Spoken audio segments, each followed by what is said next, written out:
ሰላም እንዴት ናችሁ? የልዩ ስፖርት ዩቲዩብ ቻናል ቤተሰቦች ዛሬ የብሬንትፎርዱን አሰልጣኝ ኪት አንድሪውስን ጉዳይ ለመመልከት አስበናል።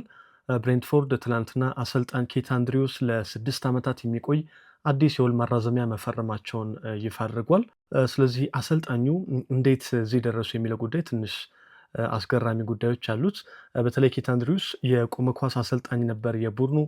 ከዛ በኋላ ወደ ዋናው የብሬንትፎርድ አሰልጣኝነት ያደረገው ሽግግር እሱን ለመዳሰስ እንሞክራለን። እንግዲህ ትላንትና የፕሪሚየር ሊጉ ክለብ ብሬንትፎርድ ይፋ እንዳደረገው የ45 ዓመቱ አሰልጣኝ በምዕራብ ለንደኑ ክለብ እስከ 2032 የሚያቆየውን አዲስ የ6 ዓመታት ኮንትራት ተፈራርሟል። ብሬንትፎርድ በፕሪሚየር ሊጉ ዘንድሮ ከ27 ጨዋታዎች 40 ነጥቦችን በመሰብሰብ 7ኛ ደረጃ ላይ የሚገኝ ቡድን ነው።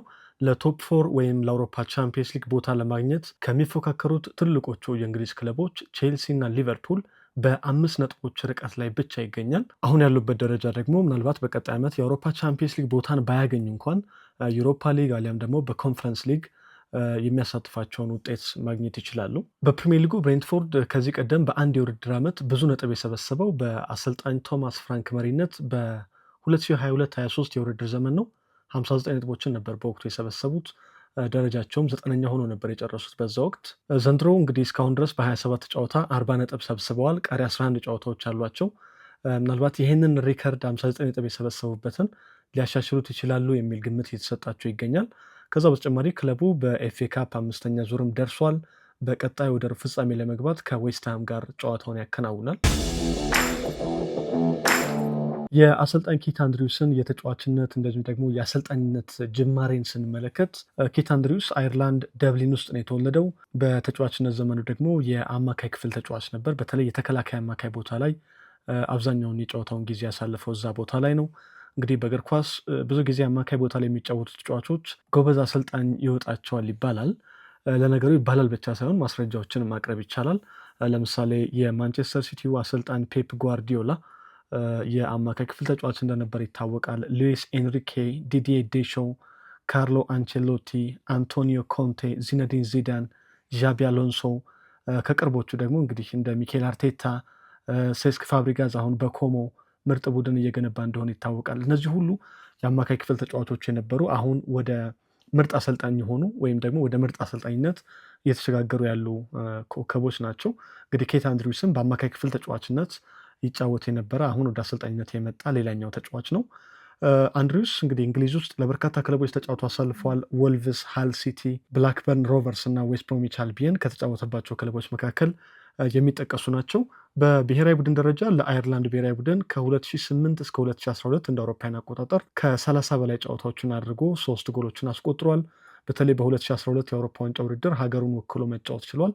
ከዛ ባሻገር በዛው ዓመት በ2012 የአየርላንድ የዓመቱ ምርጥ ተጫዋች ተሸላሚ ሆኖ ማጠናቆ ነበር ዓመቱን። ኬት አንድሪውስ በ2015 ከተጫዋችነት ከተገለለ በኋላ ብዙም ሳይቆይ በዛው ዓመት በ2015/16 የውድድር ዘመን በእንግሊዝ ሁለተኛ ዲቪዚዮን ወይም ሻምፒዮንሺፕ በሚወዳደረው በአሰልጣኝ ካርል ሮቢንሰን በሚሰለጥነው ማይልተን ኬይንስ ዶንስ ቡድን ውስጥ ረዳት አሰልጣኝ በመሆን ነው ስራውን የጀመረው። ቀጥሎ በአየርላንድ ከ21 ዓመት በታችና በዋናው ብሔራዊ ቡድን የአሰልጣኝ ስቴፈን ኬኒ ረዳት አሰልጣኝ በመሆን ከ2020 እስከ ህዳር 2023 ድረስ ሰርቷል። ከዚህ በኋላ ወደ ፕሪሚየር ሊግ ነው የመጣው። በአሰልጣኝ ክሪስ ዋይልደር የሚመራው ሼፊልድ ዩናይትድ በ2023 ታህሳስ ወር ላይ የአሰልጣኝ ቡድን አባሎቹን ይፋ ሲያደርግ አሰልጣኝ ቡድን አባላቱ መካከል አንዱ መሆን ችሏል። ከሼፊልድ ዩናይትድ ቆይታው በኋላ በ2024 ሐምሌ ወር ላይ የብሬንትፎርድ የቆመ ኳስ አሰልጣኝ የነበረው ቤርናርዶ ኩዌቫ ወደ ቼልሲ ሲያመራ ኪት አንድሪውስ በአሰልጣኝ ቶማስ ፍራንክ ስር የብሬንትፎርድ የቆመ ኳስ አሰልጣኝ በመሆን ኃላፊነቱን ተረከበ። እንግዲህ በብሬንትፎርድ ኃላፊነቱ በአጠቃላይ የቆሙ ኳሶችን በተለይም የእጅ ውርወራ፣ ቅጣት ምቶች እና የማዕዘን ምቶች ላይ ቡድኑ ጠንካራ እንዲሆን ማገዝ ችሏል። በ2024/25 የውድድር ዘመንም ብሬንትፎርድ በፕሪሚየር ሊጉ 10ኛ ደረጃን ይዞ እንዲጨርስ ማገዝ ችሏል። ብሬንትፎርድን ለ7 ዓመታት ለሚጠጋ ጊዜ የመሩት አሰልጣኝ ቶማስ ፍራንክ አንጅ ፖስቴኮግሉን በመተካት ወደ ቶተንሃም እንደሚያመሩ ሲረጋገጥ ብሬንትፎርዶች እንግዲህ ተተኪ አሰልጣኝ ፍለጋ ላይ ነበሩ። አንጅ ፖስቴኮግሉን አናግረዋል፣ ከቶተንሃም የተሰናበቱትን አሰልጣኝ።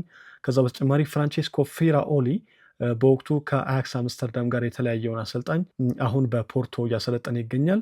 ሁለቱን አሰልጣኞች አናግረው ነበር የብሬንትፎርድ የቶማስ ፍራንክ ተተኪ ለማድረግ። በመጨረሻም ግን በዋናው ቡድን አሰልጥኖ የማያውቀውን የብሬንትፎርድ የቆሙ ኳሶች አሰልጣኝ ኪት አንድሪውስን በ3 ዓመታት ውል ለመቅጠር ውሳኔ ያሳልፋሉ። እንግዲህ ብሬንትፎርድ አሰልጣኝ ቅጥር ላይ ከውጭ ትልቅ ስም ያለው አሰልጣኝ ከመፈለግ ይልቅ ብዙውን ጊዜ ቅድሚያ የሚሰጡት እዛው ክለብ ውስጥ የሚሰሩ ሰዎችን ማናገር ነው። በተለይ በምክትልነት የሚሰሩ አሰልጣኞችን የክለቡን ባህል ይረዳሉ፣ ተጫዋቾችን ይረዳሉ በሚል እሳቤ እንግዲህ ቅድሚያ የሚሰጡት እዛው ክለብ ውስጥ ላሉ ሰዎች ነው። በነገራችን ላይ አሰልጣኝ ቶማስ ፍራንክም የዋናው ቡድን አሰልጣኝ ከመሆናቸው በፊት በታህሳስ 2016 በሻምፒዮንሺፕ የአሰልጣኝ ዲን ስሚዝ ረዳት በመሆን ነበር ብሬንትፎርድን የተቀላቀሉት። ከዚያም 2018 ላይ ዲን ስሚዝ ብሬንትፎርድን በመልቀቅ ወደ አስቶን ቪላ ሲያመሩ የክለቡ ፉትቦል ዳይሬክተር ፊል ጂልስ የአሰልጣኝ ምልመላቸውን ያደረጉት እዛው ክለብ ውስጥ ከሚገኙ ምክትሎች ነው። እንግዲህ ከነዛ መካከል ደግሞ አሰልጣኝ ቶማስ ፍራንክ ተመረጡ ማለት ነው። አሰልጣኝ ቶማስ ፍራንክም እንግዲህ ዴንማርክ ውስጥ ብሮንድቢ የሚባል ክለብ የማሰልጠን ታሪክ ነው ያላቸው ከዛ በፊት።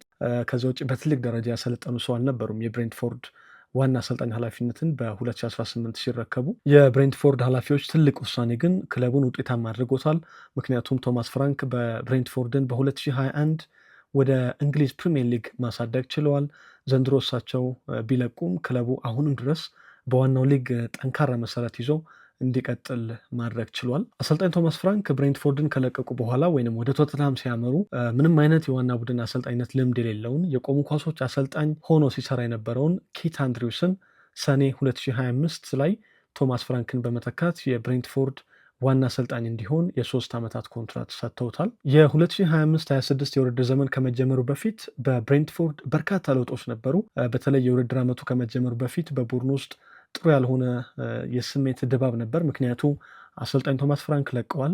ቁልፍ ተጫዋቾቻቸውን በሌሎች ትልልቅ ክለቦች ይፈለጉ ነበር። እንግዲህ በመጨረሻ ቶማስ ፍራንክ መልቀቅ እንዳለ ሆኖ የቡድኑ አምበል ክርስቲያን ኖርጋርድ ወደ አርሰናል አመራ። ብሪያን ምቤሞ ወደ ማንቸስተር ዩናይትድ ተዘዋወረ።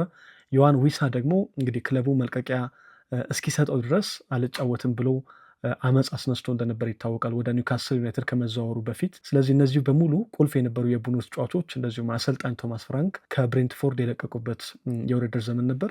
በዚያ ላይ አዲሱ የብሬንትፎርድ አሰልጣኝ ሆኖ የተሸሙት በዋና ኃላፊነት ክለብ አሰልጥኖ የማያውቀው ምንም ልምድ የሌለው የቡድኑ የቆመ ኳስ አሰልጣኝ ኃላፊነት ላይ የነበረው ኪት አንድሪውስ መሆኑ ሲደማመር እንግዲህ የእንግሊዝ ሚዲያዎች በቃ ብሬንትፎርድ ሲዝኑ መጨረሻ ላይ ከሚወርዱት ክለቦች መካከል አንዱ ነው፣ አሰልጣኙ ኪት አንድሪውስም በ2025-26 የውድድር ዘመን ከፕሪሚየር ሊጉ ክለቦች የመጀመሪያ ተሰናባች አሰልጣኝ ይሆናል በሚል አቋማሪዎች ወይም ቡክሜከርሶች በተለይ ውርርድ ማድረግ የጀመሩበት ጊዜ ነበር። በአሰልጣኝ ኪት አንድሪውስ መሪነት ብሬንትፎርድ በፕሪሚየር ሊግ የመጀመሪያ ጨዋታቸውን በኖቲንጋም ፎረስት ተሸንፈዋል። በጨዋታው ኖቲንጋም ፎረስት በመጀመሪያ አጋማሽ ብቻ 3 ጎሎችን አስቆጥሮባቸው እንግዲህ ቡድኑን አስደንግጦት ነበር በመጀመሪያው 45 ደቂቃ ብቻ። በኋላ ላይ ግን ጨዋታው በሁለተኛው አጋማሽ ብሬንትፎርድ 1 ጎል አስቆጥሮ 3-1 ተጠናቀቀ። የመጀመሪያው የአሰልጣኙ ስራም በሽንፈት የተጀመረ ነበረ። ከሁለተኛው ሳምንት በኋላ ግን ቡድኑ ከፍተኛ መሻሻል ማሳየት ጀምሯል። አንዳንድ ተጫዋቾችም እንግዲህ በህይወት ዘመናቸው አስደናቂ የእግር ኳስ ብቃታቸውን ማሳየት የጀመሩበት ጊዜ ነው። በተለይ ፊት መስመር ላይ የሚገኙ ተጫዋቾቻቸው በአሰልጣኝ ኪት አንድሪውስ ስር እያንጸባረቁ ይገኛሉ። ብራዚላዊ አጥቂ ኢጎር ቲያጎን በቀዳሚነት መጥቀስ ይቻላል። ይሄ ብራዚላዊ ተጫዋች ምርጥ ጎል አስቆጣሪ መሆን ችሏል። በዚህ የውድድር ዘመን በ27 ጨዋታዎች 17 ጎሎችን አስቆጥሯል ለብሬንትፎርድ። 23 ጎሎችን ካስቆጠረው የማንቸስተር ሲቲው ኤርሊንግ ሃላንድ በመቀጠል ሁለተኛው የፕሪሚየር ሊጉ ከፍተኛ ጎል አስቆጣሪ መሆን ችሏል። ሌላኛው ጀርመናዊው የፊት መስመር ተጫዋች ኬቪን ሻደም በ24 ጨዋታዎች 6 ጎሎችን አስቆጥሯል። 3 ግብ የሆኑ ተጨማሪ ኳሶችንም አመቻችቶ ማቀበል ችሏል። ስለዚህ በ9 ጎሎች ላይ የተሳተፈ ሌላ የፊት መስመር ተጫዋች ነው።